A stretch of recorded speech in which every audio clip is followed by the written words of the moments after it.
All your favorite wrestling shows rolled into one.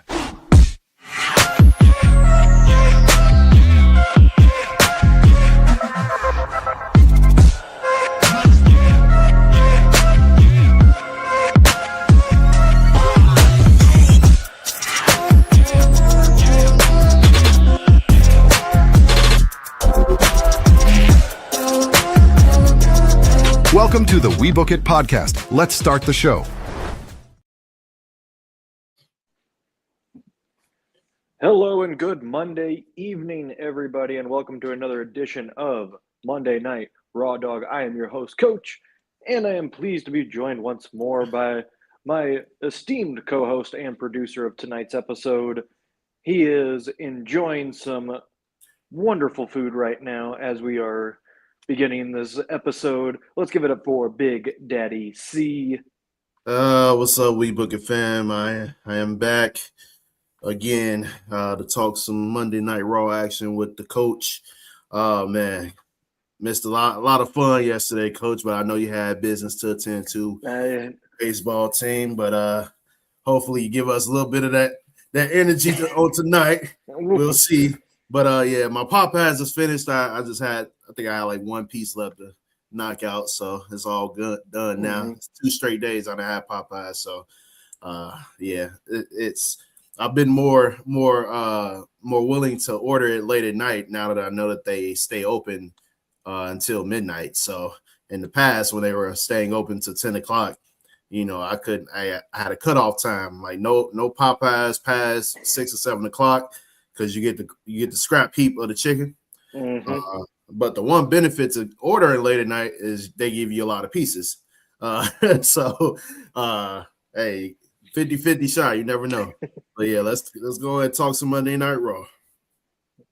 All right, so coming live from Madison Square Garden tonight. So you know they had to pull out all the stops for this, and they did not disappoint. We start out with, surprisingly, Cody Rhodes joining the Monday Night Raw brand for tonight. And as he comes in for his intro and says his signature, "What do you want to talk about?" Stephanie McMahon's music hits, and the crowd was very surprised, but in a great way, giving her some good cheers. And Stephanie comes out and talks to Cody, wanting to give him advice about what he is about to face at WrestleMania with Randy Orton. Basically, she is getting flashbacks of 2009 Randy. This hating ass nigga, man. Oh, Like, just go away. Like, this ain't even your show, man. Back up. Hating on the chicken already, man. That's unbelievable. Right. Hello, Jonathan. Hey, Jonathan. Tuning in, man. Thanks for tuning in, my guy. Thanks for tuning in. Appreciate you. Yeah, Stephanie's having flashbacks of 2009 Randy Orton, and she is basically saying that, Cody, you bring out the best in people, but this good guy act is not going to work against this Randy Orton. To which she said, "You are not like your father, Dusty." Got 27 people watching? Oh, shit. Hey, all right. 23 now. Don't say anything, C. Dang, man. All right, go ahead, my man. Basically saying you are not like your father because your father would be able to get down and dirty with the best of them. To which Cody then replied saying that Stephanie is not like her father, to which got an audible gasp from the crowd, to which Stephanie then slapped Cody across the face, saying that she's just trying to help and that she has witnessed this before, so good luck. To which Cody grabs her before she leaves the ring and says, "Thank you." So a little anticlimactic ending there, but the story being told with that, we knew Cody was going to have to get really involved, like, with his heel side during this. So I am curious to see what is going to happen Friday night when him and Randy are in the same building. Oddly enough, in Randy Orton's hometown in St. Louis, which I am very excited to see because I will be in attendance for that. Thanks to my wonderful girlfriend who is right over here relaxing after a hard-fought victory for her soccer team today, a 3-0 victory. So, but great opening segment to really set the tone for tonight. See, what do you think? I was shocked too. I was in the midst of a nap, but I had it playing in the background, and I woke up when I heard Stephanie's music. I was like, oh shit.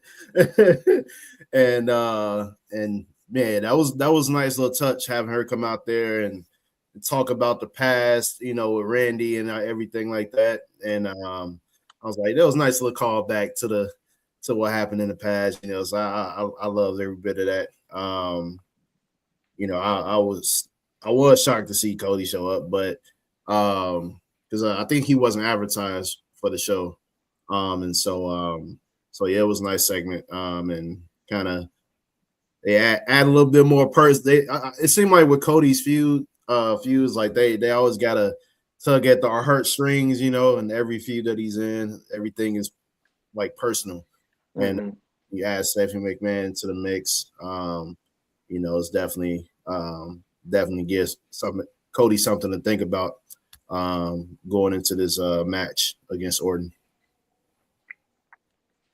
All right, we get to our first match of the evening, which is a World Tag Team Championship match, and the stipulation is it is a street fight for the match for the championship. It's the Usos versus Austin Theory and Logan Paul. Of course, this coming after last week's disqualification when Jey Uso used the brass knuckles to knock out Austin Theory in the match.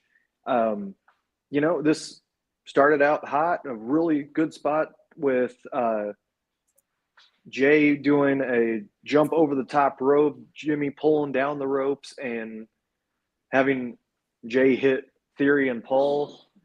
But then we get to a commercial.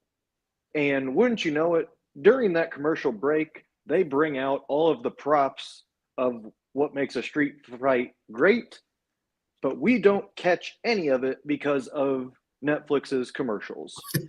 And we tune in just in time for the trash cans to already have been bent. Jimmy is trying to open up one of the trash cans again to put over Theory's head.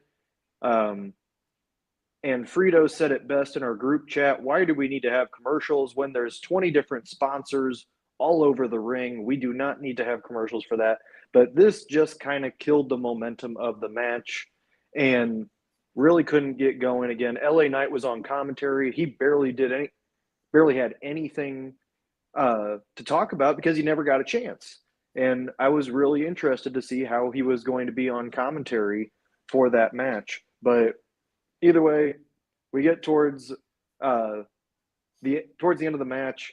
Logan Paul, I believe that was his mom.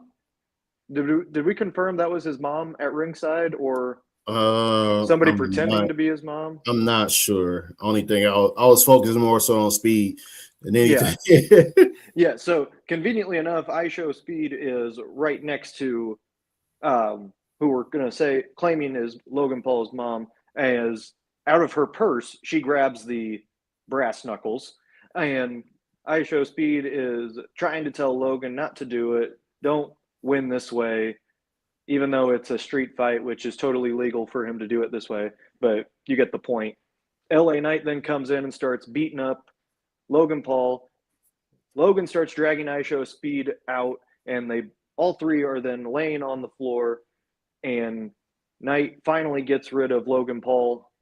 And as that happens, Speed picks up the brass knuckles, puts them on, and is kind of admiring them, only for LA Knight to kind of bump into Speed almost, and Speed turns around and knocks him out. And with that, Speed is embarrassed. He lays the brass knuckles down, and in the ring, we got the Usos taking care of Austin Theory. Jey hits a spear, They line up for the Uso splash. Logan then grabs the brass knuckles back. Jimmy sees Logan getting ready to interfere. He jumps in, tries to jump out and stop him. Logan hits him with the knuckles. Jay sees that, stops Logan, but as that's happening, Austin Theory, limp as ever, somehow rolls over on top of Jimmy and gets the count for the win. So we have new tag team champions going into WrestleMania, and as they celebrated with ISHO Speed, you could see Speed was reluctant and was trying to get away from the Vision with that. What this basically means is we're probably getting a Speed versus LA Knight match at Mania. That's what I'm going to assume. And it's all just coming down to the Danhausen curse that he put on Speed, and he's trying to get that taken off. But, I mean, the match and the story that was being told with this match was good. I don't mind that part. It's just the momentum of it was killed because of the freaking commercials. It's just poorly timed commercials by Netflix on that and WWE. It's like, you want us to get invested in the tag team division, but then you went and did that. It was frustrating and took what should have been kind of a big moment, kind of a shock and awe moment. It was just kind of because we didn't have that momentum anymore. See, what'd you think? Hold on. Let me see here. I'm just adding this. Got Todd saying I'm not paying $10,000 or $10 to see Liv Morgan. No way. Hey man, not too much on Liv Morgan, man. Hey, hey man, I'll see her for obvious reasons anytime.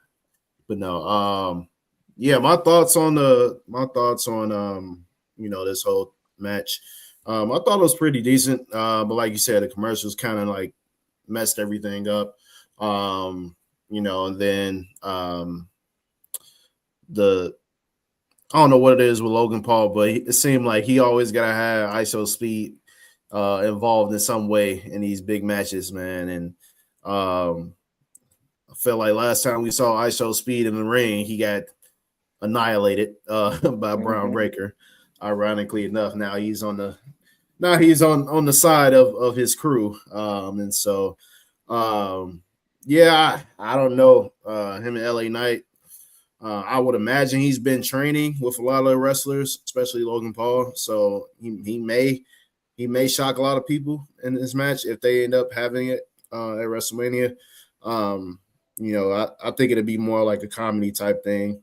But yeah, the match itself with the Usos, I knew they'd be losing the titles based on everything that's been happening with CM Punk and Jay crashing out. Obviously it seemed like he's one to get easily distracted. And so I feel like that's what pretty much took place instead of, keeping an eye on the ball, with Mr. Theory, he had to jump outside the ring on Logan Paul and missed out on Jimmy getting pinned. So I don't know. I think it's a lot that still needs to get settled when it comes to the vision. And so hopefully next week we get everything ironed out for real with all the storylines and stuff. So those are my thoughts. All right, we get to our next segment, which is Liv Morgan. Oddly enough, after that comment coming out to the ring, and she does her usual heel gloating and bringing in the crowd. Surprisingly, not a big pop from the crowd. In past, we've seen even with Liv as a heel that the crowd's been buying into everything. They don't care what she is, but a little iffy on the crowd tonight. I found that kind of interesting.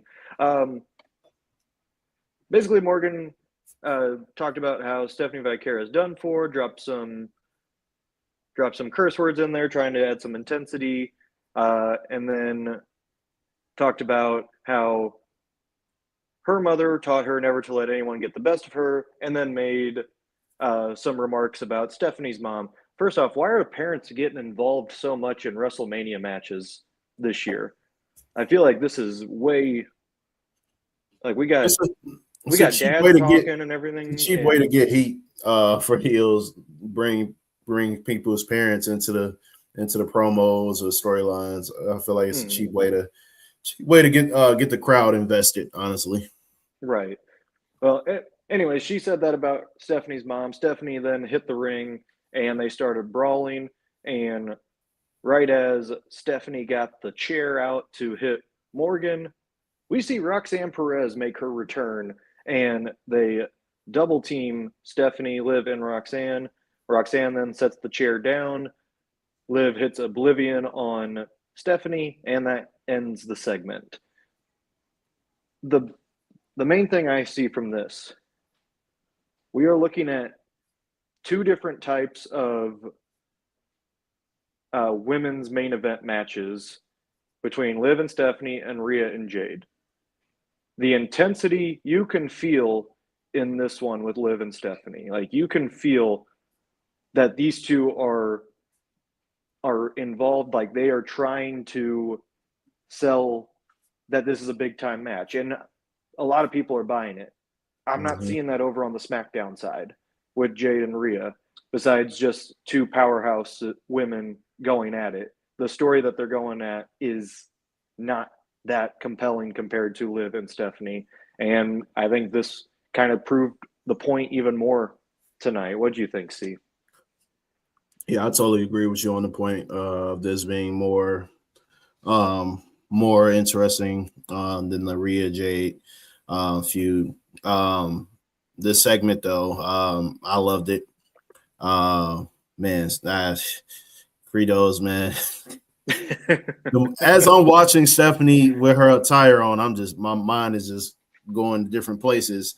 And Fritos right on cue was like in a group chat, was like, yeah, I'm going to take a cold shower, be right back. I'm like, hey, listen. Like, I'm like, Stephanie's attire was supreme. But no, yeah, like you said, the intensity with these women is, it definitely makes you invested.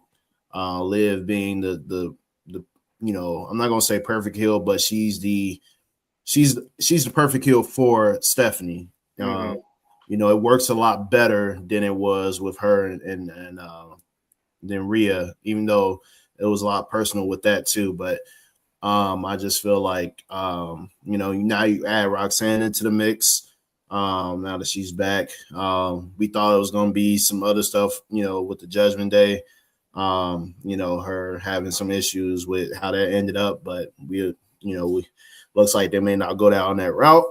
I just think I'm ready for this match. I'm more invested in this than I am Jade and Rhea. We talked about it on the pod yesterday. Which match are we more excited for? Which one are we least excited for? And for me, it was the Jade versus Rhea, because I honestly feel like Rhea shouldn't have been in the match to begin with. But it was more of a pivot because obviously Bianca's not back yet, and I don't think they are wanting to put Tiffy back in that mix yet. So yeah, those are my thoughts on it. I'm ready for this match. All right, our next match of the evening is another championship match. It is the women's tag team championship match between Lyra Valkyria and Bayley versus Lash Legend and Nia Jax. And really the star of this was Bayley with her in-ring work. She was fantastic in the match. I also really liked what Lash Legend has been doing with her in-ring work. Both of them together are great. But once again, this match couldn't really get off, this time not by commercials, but by the inevitable interference with the match. Of course, you have the Bella Twins coming out. Then you had Charlotte and Alexa coming out, and both teams in the match were distracted by both teams on the outside. It was just kind of like, that we could have this could have been sent in an email, pretty much. Like, we all saw this one coming. I guess you did have to have the match for storyline's sake, but it was just kind of like, yeah, we saw this one coming. So it wasn't anything crazy, and we do eventually get that fatal 4-way announcement. So it'll be all 4 of these teams battling it out at WrestleMania for the Women's Tag Team Championship. I do think that's going to be a good match. Don't get me wrong, but the build up tonight was just kind of like more of, okay, we got that over with. Now it's official. Let's move on, kind of thing. Do you know what I mean by that? See? Yeah. I think I was good until the Bella twins showed up, and by that time I was ready to turn the TV off. and I was just like, and one thing I was about to say, get these bitches off my screen, but I was like, you know what? I just got to accept it for what it is. They're going nowhere. WWE wants them back, and I'm just like, all right. As long as they lose, I'm good. I was hoping that after what you put in the chat about Nia Jax accidentally injuring her or her leg, I thought that would have been, a long-term type of thing, but I guess not. So hopefully they can put an end to the Bellas at WrestleMania and go ahead and ship them back to wherever they need to go. But yeah, those are my thoughts. All right. Match. Yeah, like I said, I was cool until they showed up. So I was just like, match, it is what it is. I don't care. Yeah, like I said, it was inevitably going to happen. So we got it done with. Now we can look forward to that build up now with the short time that we have. Yeah. Our next segment, it is Brock Lesnar and Paul Heyman coming into the ring. 2 weeks in a row, Brock Lesnar has been humiliated by Oba Femi, and Paul Heyman made up the excuses of, one, the first time, he was distracted by Seth Rollins. Second time, he was not properly dressed to fight. But this time, Brock is out in his wrestling attire, ready to fight.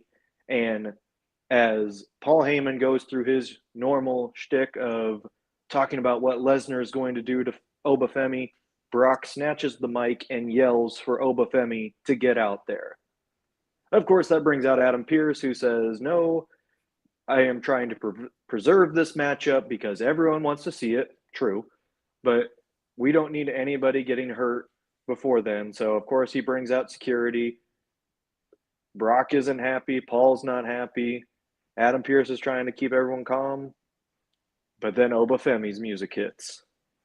And he struts to the ring and just completely wipes out the security guards. Pretty sure he broke a guy's back with how far he tossed him with that fall from grace. And instead of going into the ring, he starts walking around the ring, baiting Lesnar to make a move, which is something we have hardly ever seen with Brock Lesnar. And then finally, as Oba got into the ring, him and Brock getting ready to go one-on-one, Triple H comes out and breaks it up and tells them, wait till WrestleMania. Brock leaves in anger, and then F5's that same security guard who got his back broken by Oba Femi, and then walked away, and that's how the segment ended. Frustrating that we didn't get to see it, of course, but the build-up for it is the main reason. Like, it sucks, yes, because I really wanted to see it too, but they're just throwing out the teases right now because we just have 2 more weeks left till WrestleMania, and it's going to be, I'm sorry, more like 3 weeks. We have 3 weeks till WrestleMania, and they're just building up the hype for it, and it's working because I've already been sold on this match. After the first encounter, now I'm really sold because I want to see these two guys go one-on-one. What do you think, C? Man, I loved all of this. I was just sitting there. I was like, yeah, let's go. Been waiting on this. We've been waiting on this. And then I'm like, just watching. I'm like, these security guards about to get messed up as usual. And that super, bro, when he tossed that man in the air and his back literally hit the, like, I don't know, like, is there padding or is it just pure concrete? I need to know what that.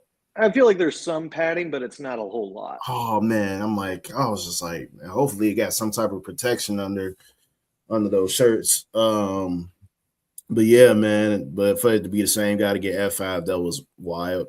Yeah, seeing Triple H was a shocker. I was like, oh damn, so we got Trips and Stephanie all in one night at the Garden. So I'm like, usually Triple H don't come out until like, it's something really serious. And so with this type of match, as big as it is, obviously you want to protect it. And so I was saying like, come on, man, they'd already scrapped a couple of times, so I'm like, just let them have a little something. But I think next week, whenever the go home show is, they definitely gonna mix it up again. But it'll be they'll probably have a bigger brawl that's gonna bring out the actual like roster to come break it up. That's usually when the brawls are good, when they start bringing out the wrestlers, to help break things up.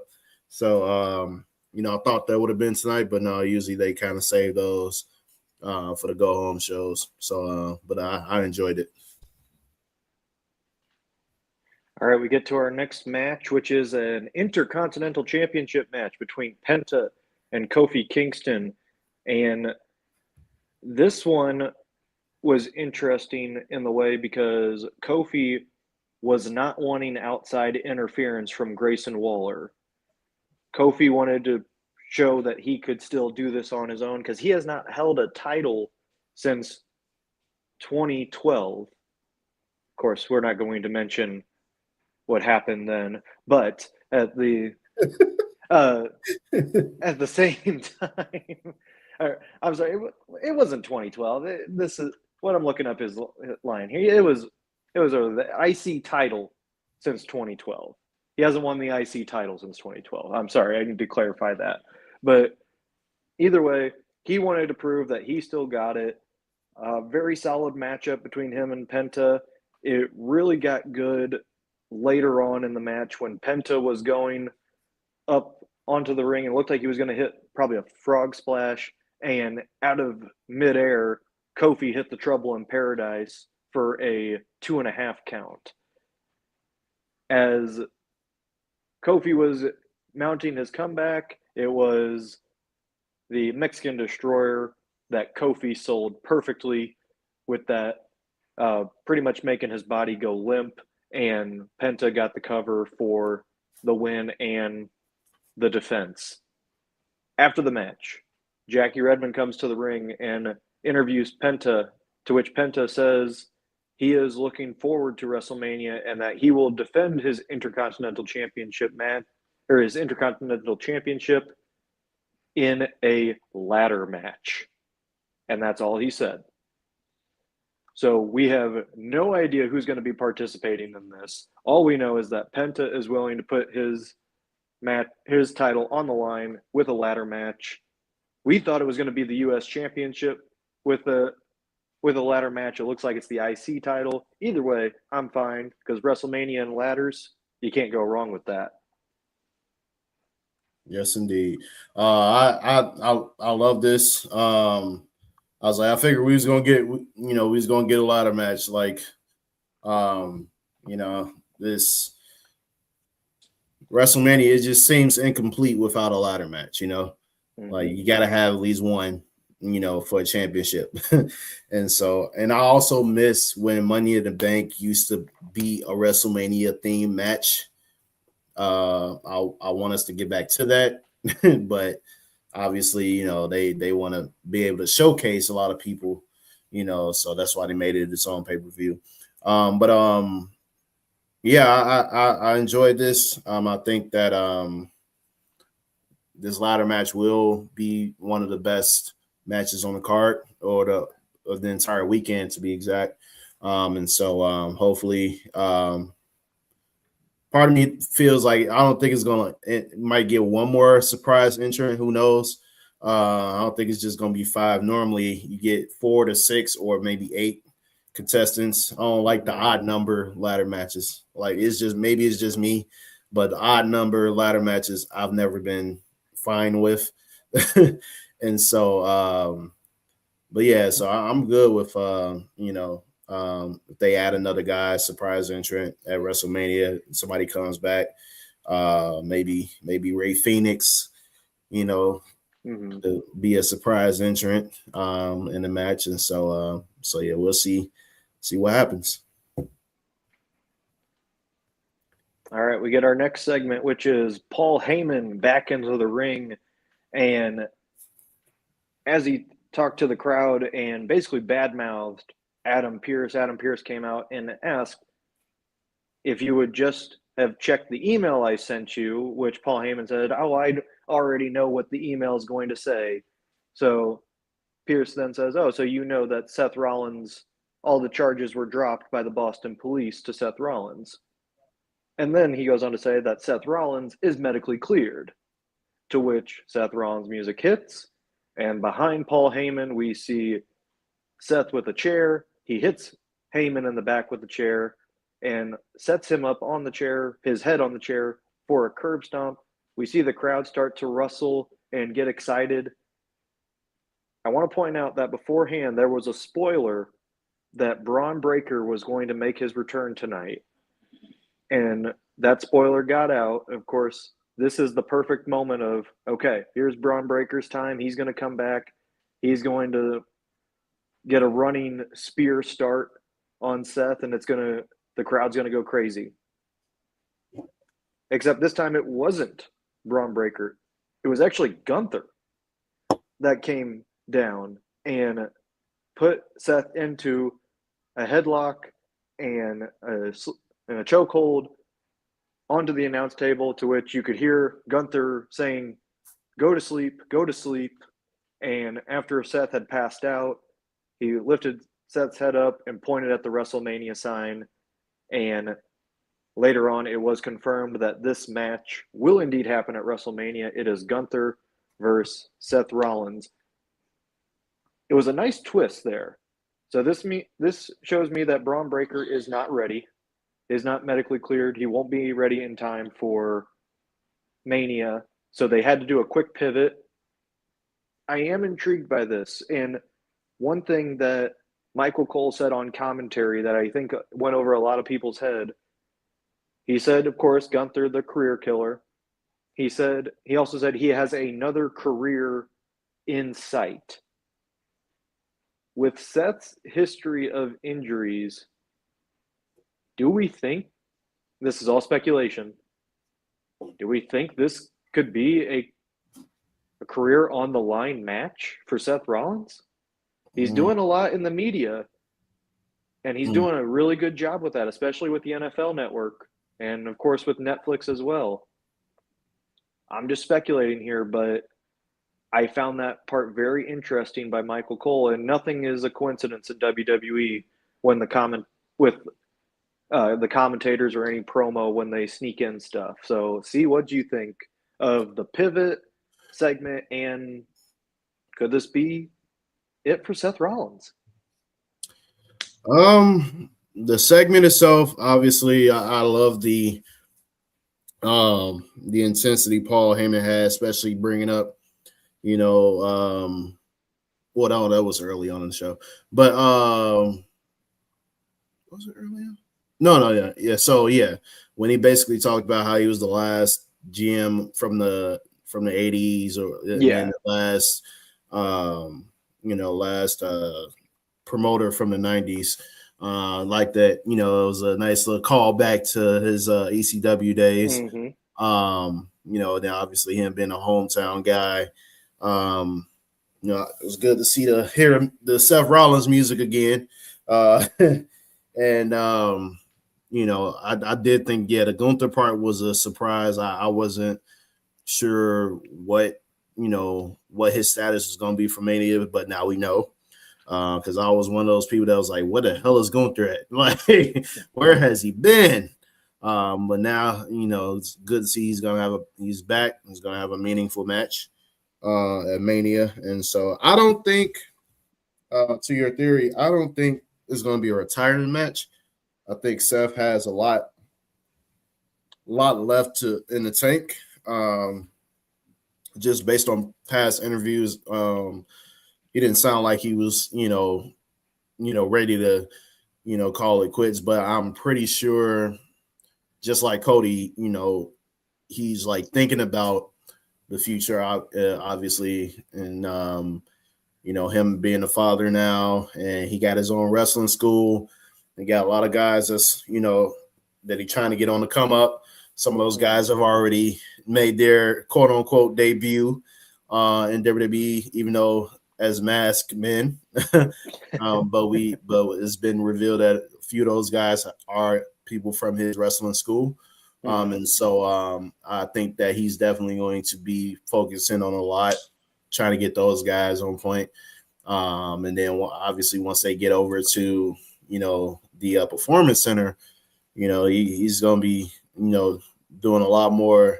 I think he's going to be doing a lot more part-time at some point. But I think he's far from retirement.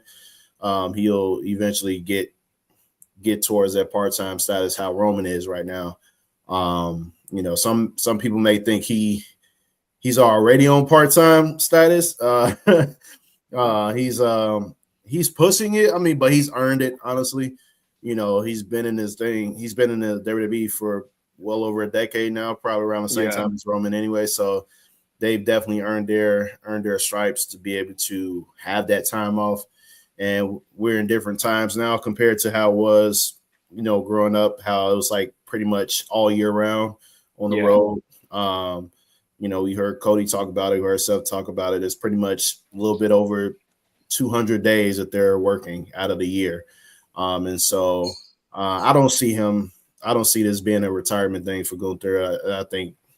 I think for Seth he's not at that level to where he's not at the point where he needs to be having retirement matches. So I think with Cena and AJ, that was different because they've been in the game for about nearly 30 years, at least 20, 25. Yeah. So but yeah, with Seth Rollins is different, even with the injury history. I think he's not done yet, not even close.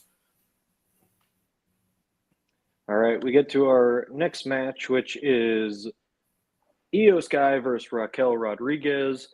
They didn't even get entrances. It just was straight into the match on Netflix. And of course, as soon as we do, hey, guess what? Another commercial break. But as the match went, it was really what happened afterwards or during the match. Asuka and Kairi Sane came out, and Kairi was clearly talking to Io about probably apologizing to Asuka or being a part of their team again, to which Io was not a fan of it. Then Raquel knocked Kairi Sane down. Match continued. Asuka then looked like she was about to slap Kairi Sane. Io then came out and hit Asuka.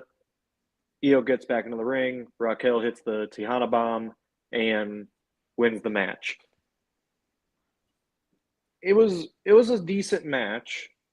We've definitely seen better from these two together, but all in all, it was just more about what I've said before. It's that Kairi trying to break away from Asuka. That face turn is coming for Kairi soon, and it looks like Io is going to try and help with that.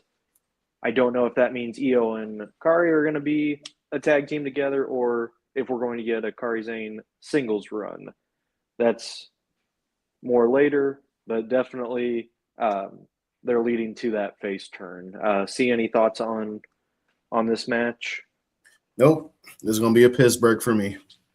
Understood. Yep. All right. So now we get to our final segment of the evening, and it is Roman Reigns coming into the ring. And as he tells New York City to acknowledge him, CM Punk's music hits, and Punk doesn't do any fanfare or anything of sorts. He just takes off the title and runs into the ring, and him and Roman just start going at it. And back and forth they go, and it was finally security coming out. Punk then threw Roman into one of the ring posts, then hit the GTS, and right as Adam Pearce was saying to stop it, Punk says okay, walks away, comes back, picks up Roman, power bombs him through the table, and then starts mocking the Roman Reigns singing chants that the crowd loves to do. And Punk then tightropes along the barricades, and that's how the Monday Night Raw ended. I'm glad that we finally got some physicality and less talking with these two, because the promos have not been hitting like they should, especially after Punk's dead dad dig at Roman. It's just the promos have been kind of flat, but now just if you get to the physicality of it, I think that was perfect. No Usos involved. That was a nice touch that I think is going to get overlooked or maybe even marginalized, because it's like, oh, hey, maybe Roman does need the Usos to win, because that's been Punk's whole argument, is that Roman needs help to win championships. So it was a nice way to end the night. And like I said, this feud really needed more physicality, and not just what Roman did last week. You needed Punk to respond, and that was the right way to do it. I mean, overall, I think tonight's show was really great. We haven't had a consistent Monday Night Raw of excellence. I'm not saying that tonight was there, because there were still some low points, but if you remember the highs more than the lows, I'm talking about those Netflix commercials, that's mainly one of my biggest lows. Everything else was great tonight, and it truly felt like a pre-WrestleMania show that we've been kind of begging for the last couple of weeks, of like, why aren't we getting any build towards some of these matches? Why isn't there more urgency? Well, we're 3 weeks away. The urgency has finally hit, and I am curious to see what happens over on the SmackDown side of things, because we do have a couple of things lined up already there. We'll see what happens if we're going to get anything else as well. But we're getting a pretty big WrestleMania card here, see, and it's not like that from Triple H before. Usually we only see about 4 or 5 a night. We're looking at maybe 6 matches a night, and I'm not mad about it. That's what WrestleMania should be. It should be your longest PLE, and it should be the one with the most matches on it, because that is everyone's time to shine. I understand if it's like a Backlash or anything like that, but it's refreshing to see this, and we'll see if it delivers. But I thought great episode tonight of Monday Night Raw. See, any final thoughts? For the final segment, look, I enjoyed it.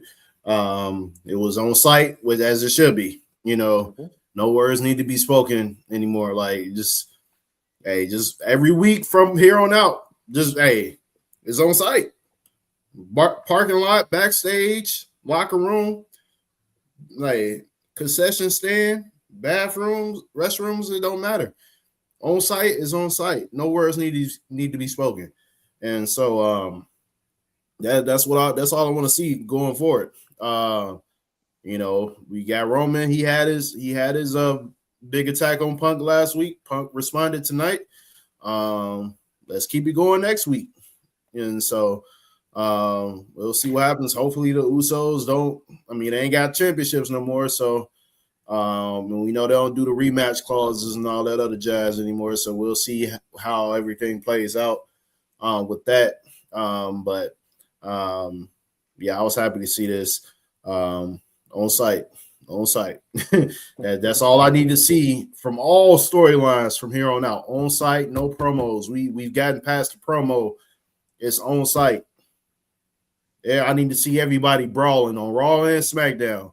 NXT, same thing for going towards Stand and Deliver. You need on site, no promos. I just want to see action. That's it. That's all I got to say overall. Great show tonight. Madison Square Garden, they usually show out for those shows. And so, we'll see what the next 2 weeks bring for both Raw and SmackDown. So that's all I got to say. All right. And that's going to wrap it up for us here tonight on another edition of Monday Night Raw Dog. Thank you to everyone who tuned in tonight and left comments for us. We really appreciate that. Keep commenting on it. Tell us what you want to hear from us. We would love hearing from you. Please, if this is your first time, like, share, subscribe all to all of our content, because we don't just have a Monday night show. We have a Tuesday night show. We have a Wednesday night show. We have a Friday night show. And, of course, we have our Sunday show where we talk everything in the world of wrestling. See, you got one more thing? I just wanted to ask, you have any particular thoughts on the Mr. Sami Zayn winning the United States Championship on SmackDown? You didn't get to hear your thoughts yesterday since you were busy beating top conference teams out here. Yes, we were, and it was a good feeling, that for sure. You know what? I'm going to leave you on a teaser here. See, I am going to SmackDown Friday night, and I will let you know how I feel after I see SmackDown in person. I want people to, if people want to hear this rant, tune in Sunday night for it. Ooh. But I thought you probably, are you gonna pop up on SmackDown Throwdown with Fritos? I mean, I might if we're leaving the arena, we're leaving the Enterprise Center Friday night, and I have something I don't like, I'll be hopping on. I will make sure Fritos leaves a spot for me. Okay. But yeah, I won't get into it tonight, but just know there's something brewing. Oh, there is y'all something stay brewing. tuned. Y'all stay tuned. The way that Melo was treated with that loss on Friday, I was not happy. I just want those lemon pepper steppers to go all over Sammy's head. I needed to happen too. Y'all thought Freaky Fritos was something? Hey, Coach got something for y'all next week, man. He got something for y'all. Y'all better tune in. Y'all better tune in on Sunday, maybe Friday. Who knows? Depends on his mood. He probably ain't gonna do it because, that traffic getting back from the Enterprise Center, just anything in St. Louis is hell getting back to the crib. It is. we would know because I picked you up for for the Chris Brown concert. All right. Man. Thank you to everybody who tuned in. We'll see you next time on another edition of Monday Night Raw Dog. Peace out, y'all.